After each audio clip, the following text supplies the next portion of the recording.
good, Reverend Dr. Paxton JAPrice, founder of Paxton's Foundation and Church of Redemption. He is an entrepreneur, a TV and radio host, better known as The Rev. This show is designed just for you, the listener, to educate, entertain, and equip you. Now sit back, buckle up, and now let's roll with The Rev.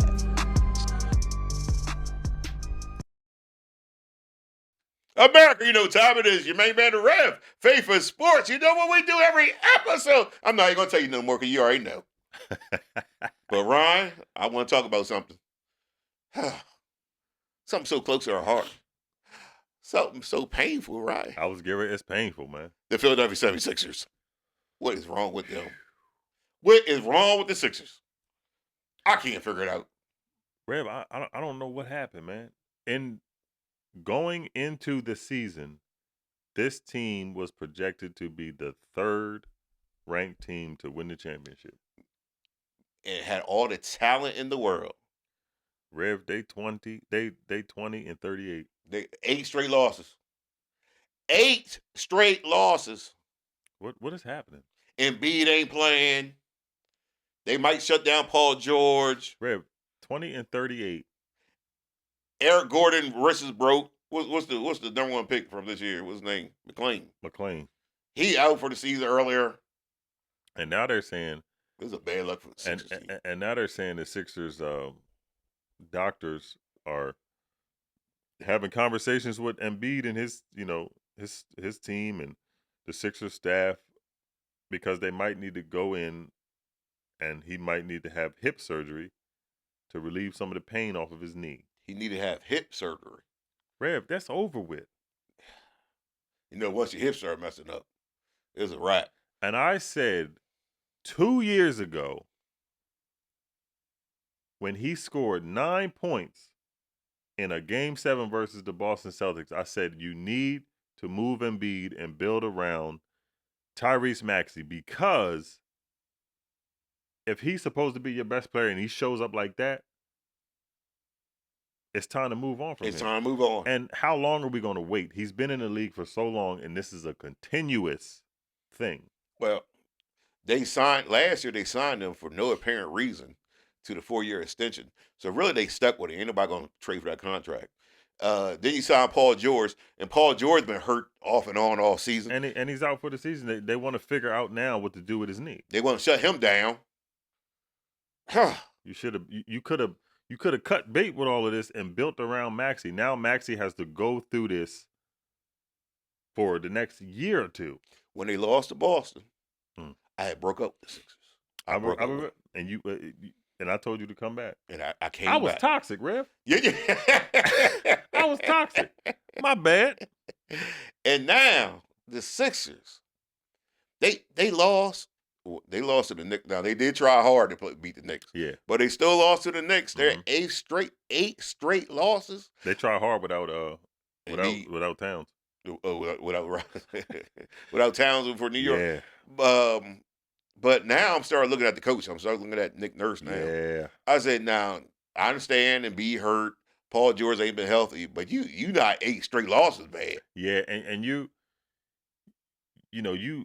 it doesn't seem like there's no continuity within the team. Yeah.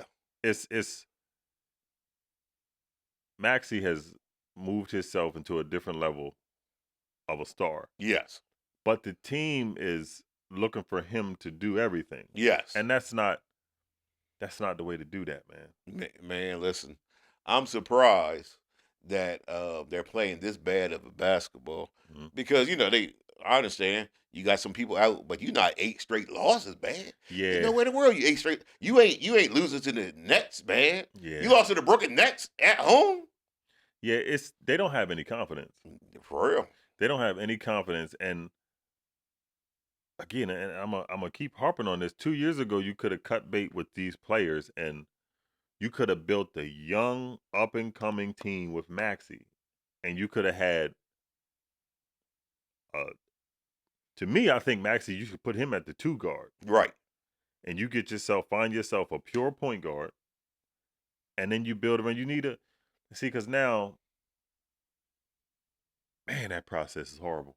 Well, I would say this: if they continue to lose, their pick is protected, top Mhm. 7 protected. Mhm. You get lucky, you get that first pick, Cooper Flag, and now Yeah. you building something And now now. you're building something. Yeah, but But you gotta get lucky. I know. Yeah. And it don't seem like they've been having luck. They ain't been having luck. It's Rev, this offseason, it's gonna be a lot of moving pieces in Philadelphia. I mean, I don't know if it's see, the only thing about the Sixers, like say the season just end Mm-hmm. and you go into the off season. And B could be like, oh, I feel good. Paul George could be like, I feel good. Now you got people, you got all the pieces you need. You just can't trust them. I know. Yeah. That's the thing. It's almost like you're looking at the Kawhi Leonard situation Yes. that he had in LA. It was you had a year that was so great with Embiid that it was like we right there. Right. We put some pieces around and Right. now you put the pieces around and the pieces are hurt. Hurt. Just hurt.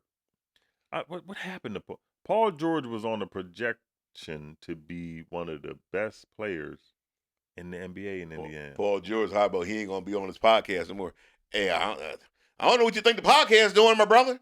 They ain't keep you from playing basketball. Hey, now that you're out for the season, I wonder if he's still gonna be on that podcast. Yeah, you can be on the podcast all you want now. Yeah. It's rough, man. I haven't seen a team like this. No, man. Go through the things they're going through. It's hard to watch. No, it's bad to watch. Yeah. It's bad to watch. I was at the game Saturday. I'm thinking to myself, this the Nets. Yeah, that are man. doing the thing to you. This the Brooklyn Nets doing the thing to you. It's no fight at home. It's no fight. It's no fight there. I'm trying to figure out what to do. The lack of defense that they were playing surprised me to the point that maybe 6 or 7 times straight the Brooklyn Nets they scored.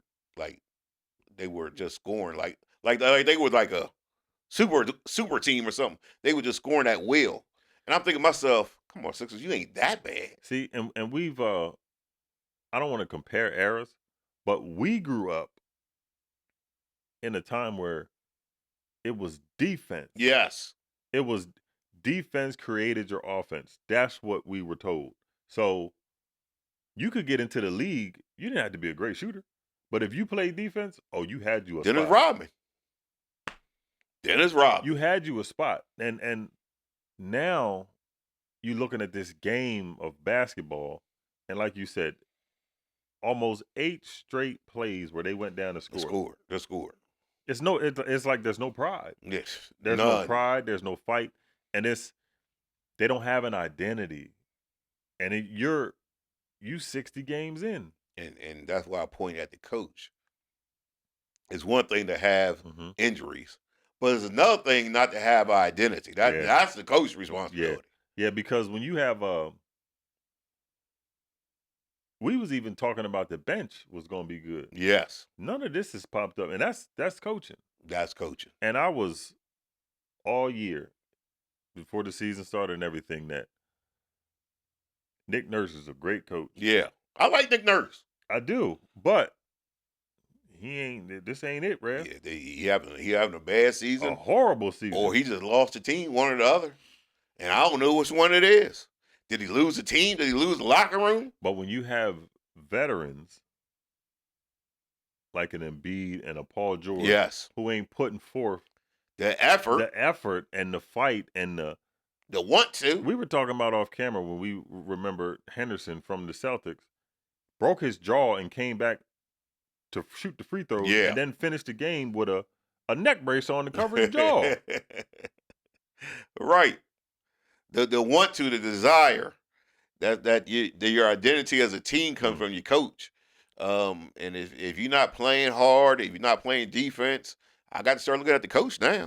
Do you think Paul George and Embiid has lost the desire to play the game now that the money's all in the bank now? Unfortunately, I don't think it's just them. I think it's the whole generation of players Zion, Mm. Luka. I think they all have the same problem. I think they have a problem with, like, I'm paid and I don't have to put forth more effort Mhm. than this. Mhm. That's all I have to do. I got my money, and if my contract comes up a couple years, they're gonna give me more money, and I don't have to do anything more than this. And I blame LeBron James. I hate to say it. I blame LeBron James Mhm. because he's the face of the NBA. Mhm. When Michael Jordan was the face of the NBA, everybody knew. Matter of fact, you heard people say this. They feared Mike. Mhm. You feared Mike. And that word fear, Yes. it's a respect. It's a respect. And if I'm going to beat you, I know you. I know in the off season you're And that's where I'm about to go. I say if you look at both of them as being faces of the NBA Mhm. during their era, you could point to Mike and say, I saw Mike come into the league 2 times National Player of the Year in college and improve on his game every year. I have never seen LeBron James improve on his game. Mm. He has never improved on. Now he's always been big, strong, athletic.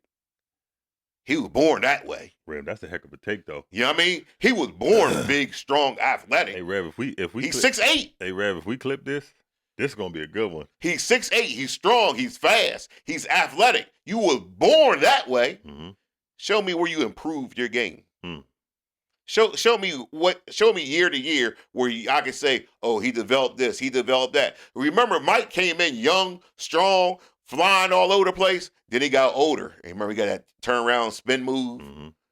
Every year he improved. Mhm. Handle, improved. Jump shot, improved. But also too, that goes to coaching as well. You look at LeBron. LeBron is the coach. LeBron thinks I run this. Yeah, You know what I mean? yeah, Like I this is me. I do this wherever yeah. he goes. It's. I seen a interview with Dwayne Wade. I feel like Dwayne Wade's getting a little irritated, and Dwayne Wade said, "LeBron needed me." Oh yeah. He said, "I didn't need LeBron." He said, No, "Because I was a champion he already." already won the championship. And I start thinking about it. I'm like, huh. He was like, "Y'all need to remember that." Oh He yeah. was like, "I love LeBron, but LeBron needed me to get No that doubt. championship." And No doubt. yeah, and he took a step back, just like Steph Curry with KD. Yes. I was winning championships, but I took a step back so you could do this thing. Yes. Mm. Yes. And when you look at the two, you see the difference in attitude that just flows through the whole league. Mm. And now we're looking at a league where people, like, They don't want to work. they don't want put that effort in. No. They don't care to be the best. As long as they get the Mm. check, they all right. They all right with the check. Michael in that era, they wanted the check, of course, but they also wanted to be the best. Mhm. And this is why, man, And would do whatever needs to be done totally to be the different, man. best. Yeah, it's totally different. Knock you down, run you over, It got so bad, Rev. bite you. He was so good that they were trying to physically take him out of the game. They had to come up with the Jordan rules where they was trying to knock him out the air. So I know we can't beat you. That's Right. a heck of a mentality. Right. I know I can't beat you, but We're gonna try to just put our physical force on you yeah, and dominate you. Who That's the mentality, though. yeah, We're gonna do whatever we need to do to beat you. And but who you think is in the league now fears LeBron? Yeah, ain't nobody fear LeBron. And I don't think anybody was. We knew he was good. Oh yeah. And we knew it was going to be hard to stop. But he came in the league nobody was scared of him. 6'8", big, strong, athletic. Mm. He came in the league that way. He's never improved on his game because I don't think he ever wanted to improve on his game. Mm. And now that attitude has been the face of the NBA, and now you see the results in players that they like. Hey, we here, we arrived, and we ain't gotta do nothing else. Mm-hmm. I'm gonna just sit here and I'm Get my money. I'm gonna sit down on the bench today and just collect my money. Yes.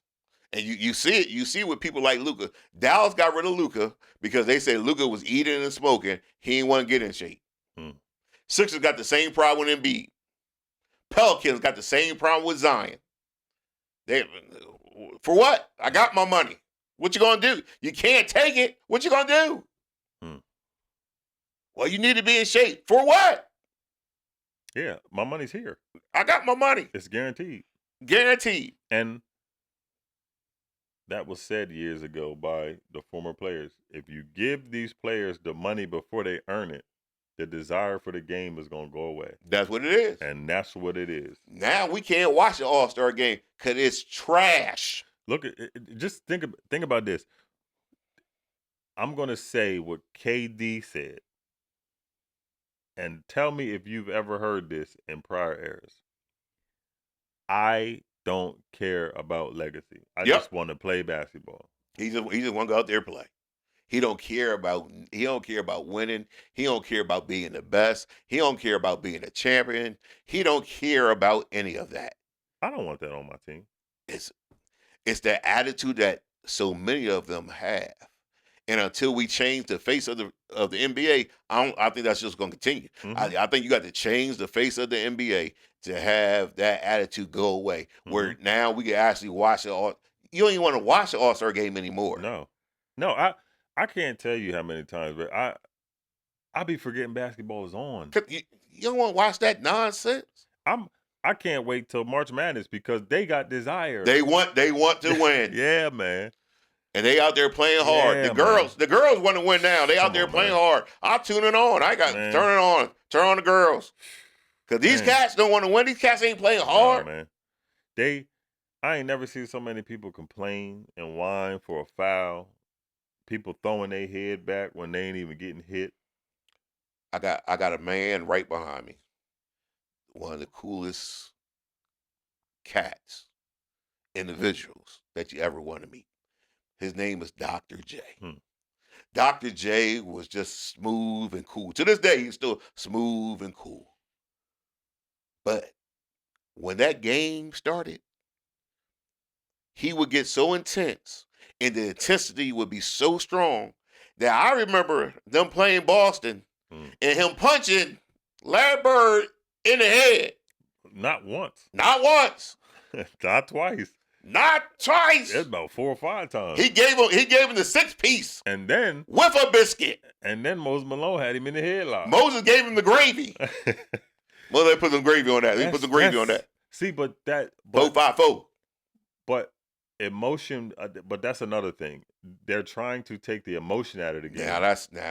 That part's on the NBA. Yeah, so when that's not on the players because they fear. But if you take an emotion out of the game, emotion breeds competition. Yes, that's what we saw back then. Yes, so it's like that strong desire. Think about the players back then that still to this day don't like the players that they played against. Yes, forget going to play with somebody. And it's not hate. It's just a strong dislike. I didn't like your team.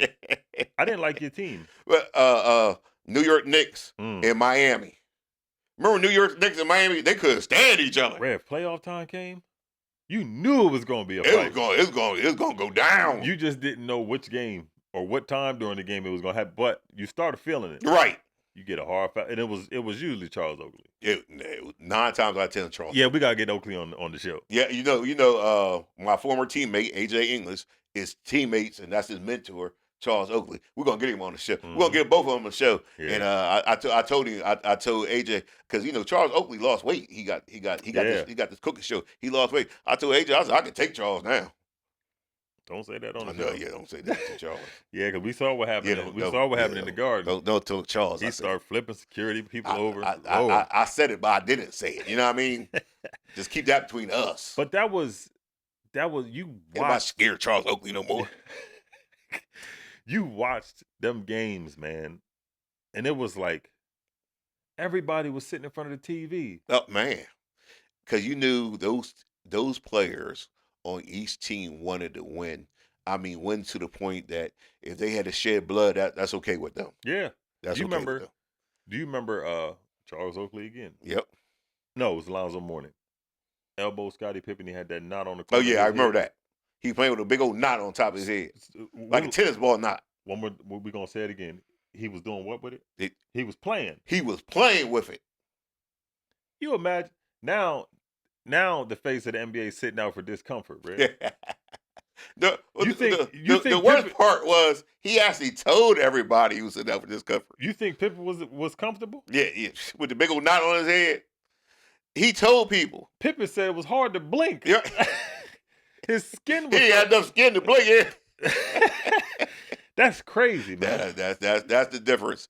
You remember when Michael Jordan was sick and he could barely walk, but he was playing. He gave everything he had. Rev, you ever had food poisoning? Yeah, I had food poisoning before. You think you can go out there and play? No. I had food poisoning so bad that I thought it was the end of the road. I thought I was going to see Jesus. I was like, Lord Jesus. Rev, I'm just thinking about when I had food poisoning. Yeah. My body was so weak. But you know why he said he played? Why he say blood? He said, I knew the Utah Jazz team sent that pizza over there. Right. And I wasn't going to give them the satisfaction of having me sit out. They wanted to win so bad that they sent food poisoning They could have killed this to the boy. greatest player in the history of the NBA. And he still went out and won. Now, we're not suggesting that anybody send poison pizza. Yeah, we ain't telling y'all. Don't send poison pizza to We telling y'all. It's some high school kids right now that, you know what? He do like Papa John. Yeah. Let's send a pizza to the opposing Now, team. we ain't saying that, Yeah, but don't do that. Don't we do just that. telling y'all get up off the bench and play. Yes. Have a strong desire to win, play hard. We're not sending don't send poison pizza to What'd you say, foreign Rev? team. People soft. Not soft, they super soft. They super soft now.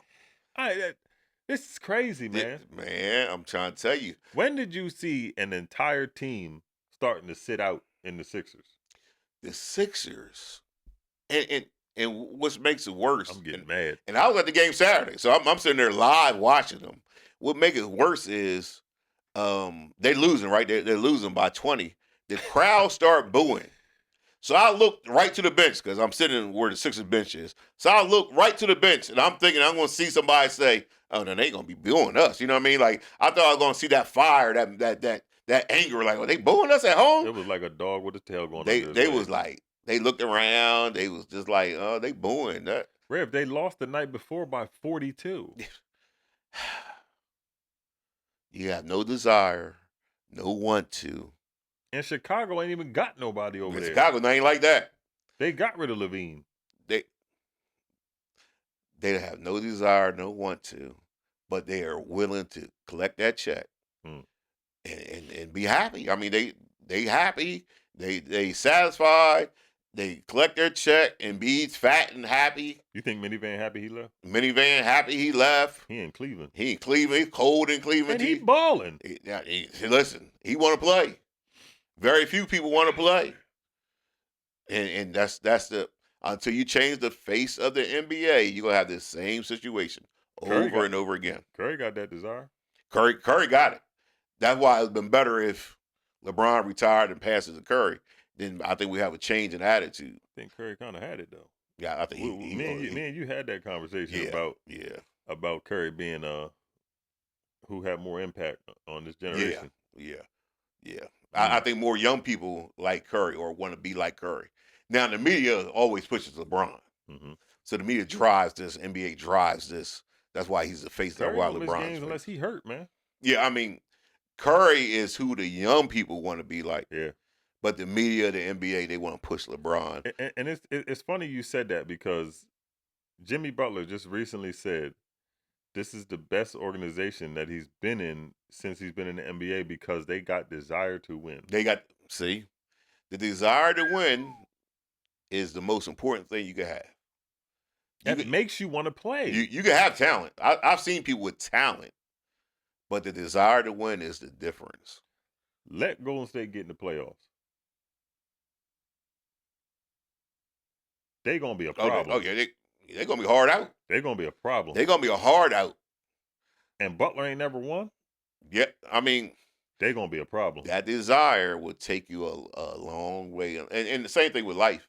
It's the desire in life that's going to take you a long way. Mhm. I have employees, and my employees come in, and some of them are very talented, some of them very skilled. But I would trade the skilled, the talented employee for the consistent employee that will show up each and every day. Yep. Even if you just average and you show up each and every day, you way more valuable than somebody that might have more skill, more talent, but I can't count on them. Mm-hmm. Yeah. And that's what we seen in NBA. Yeah, this is a perfect example of life lessons. Yes. Watching the NBA, and now you got these kids sitting there thinking, I don't have to do anything. I don't got to do anything. As long as I make my money. And that's what you hear. You hear people say, just go make your money, man. You got to work for that thing. And there's 4 reasons I believe that things might not get better if somebody don't make a change, because you now able to play college players. It's going to be a few college players like, hey, listen, I might not get millions of dollars, but I'll take this 100,000 and I won't work any harder than this. You ain't lying. Yeah. Yep. Angel Reese was getting $3 million when she was in college, man. What did she get? $3 million? $3 million, man. Go ahead, Angel, with your bad self. Yeah. Only thing about Angel, she need, she got that desire though. She got that desire. Yeah. She just got to dress a little better. She a kid. I mean, she might be a kid, but she better put on some grown people clothes. She put on baby tops. She got a Baby Gap. She got she's shopping at Baby Gap. She got, put some clothes on, child. She got to get some more team around her that ain't all yes people. Get some more clothes around you. What you need, more clothes. She can't be the yes people. You could be attractive and fully dressed at the same time. Yeah, that's true. I mean, that's the message we want to. You still attractive if you fully dress. Mm-hmm. That's all. But yeah, she's a great player. Yeah, fantastic. Rebounding, the desire to want to. She'll play defense. She'll do whatever you need to do to win. Mm-hmm. And she's from Baltimore, right down I-95. Ooh, yeah. So she's tough, but once again, just put some clothes on. Yeah, if we can just get this generation to spark that desire. Yes. You know what I mean? And everything you do, not just sports, and everything. Everything in life. Yeah, if you can just spark that desire, then so many different more doors will open up for you for things that you never imagined. In relationship, if you put your efforts in relationship and not take the easy way out, I ain't say now rather than say it's gonna be easy. I say don't take the easy way out. I rather than say everything's gonna be peaches and cream. I say don't give up. Put your whole effort in everything you do, including your relationship. You're gonna fail at everything. You're gonna fail in your relationship. That don't mean you're gonna fail at times in a relationship. Yes. You're gonna come up short. Yes. But if you got the desire to keep pushing, you're gonna bear the fruits of your labor. Yes. In everything. Yes. Just you got to work at it. You got to work at it. It's like playing basketball. You ain't gonna make every shot. You're gonna miss some shots, but you gotta keep on shooting. Faith without works is dead. Faith without works is dead. That's as simple as you could put it. We walk by faith and not by sight. You keep on pushing. America, it's your main man, the Rev. My main man, Ryan. Even though he's an Eagle fan, we ain't gonna hold that against him. Here we go.